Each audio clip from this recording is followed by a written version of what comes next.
మీరు తీసుకునే అదే మందులు, అదే నాణ్యమైన మందులు, కానీ సగం ధరకే. అవును, మెడ్ప్లస్ బ్రాండ్స్ పై 50 to 80% తగ్గింపు. కాలం మారిన కొద్దీ మనిషి యొక్క బోన్ స్ట్రెంత్ తగ్గుతుందా పెరుగుతుందా? సో ఇంకా రానున్న కాలంలో ఈ ఆపరేషన్స్ ఇంకా పెరుగుతాయా? సో మానవ జీవన శైలిలో ఎలాంటి మార్పులు, ఆహారం విషయాల్లో ఎలాంటి మార్పులు చేసుకుంటే బాగుంటుంది?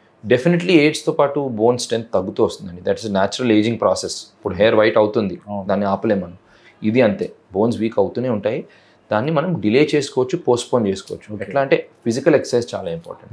సెడెంటరీ లైఫ్ స్టైల్ ఉంటాయి, అంటే ఓన్లీ కూర్చునే లైఫ్ స్టైల్ ఉంటాయి, డే అంతా టీవీ ముందు లేకపోతే ఆఫీస్ స్క్రీన్ ముందు ఉంటే డెఫినెట్గా బోన్స్ ఆటోమేటిక్గా వీక్ అయిపోతాయి. ఒక హాఫ్ అన్ అవర్ డైలీ ఏదో ఒక ఫిజికల్ యాక్టివిటీ ఉంటే బోన్స్ కూడా స్ట్రెంథన్ అవడానికి స్టిమ్యులేట్ అవుతాయి. సో మేబీ డెస్క్ జాబ్ అయితే ఒక హాఫ్ అన్ అవర్ మార్నింగ్ లేచి వాకింగో, లేకపోతే నైట్ టైం జిమ్కి వెళ్ళడము, ఈవెన్ ఒక 5-6 smallest weight 2.5 or 5 kg weights తీసుకొని ఒక 25 minutes చేసినా సరిపోతుంది. ఆ బోన్స్ని స్టిమ్యులేట్ చేస్తుంది ఈ యాక్టివిటీ అనమాట. సో దాంతో స్ట్రెంథన్ చేసుకోవచ్చు. రెండోది ఫుడ్. మీరు అన్నట్టు మిల్క్ ప్రోడక్ట్స్ అంటే milk, cheese, yogurts and green leafy vegetables, spinach లాంటివి, ఇలాంటివి చాలా మంచిది బోన్స్కి. So vitamin D and calcium ఉంటాయి ఈ ఫుడ్లో, అది చాలా ఇంపార్టెంట్. మూడోది సన్లైట్ ఎక్స్పోజర్.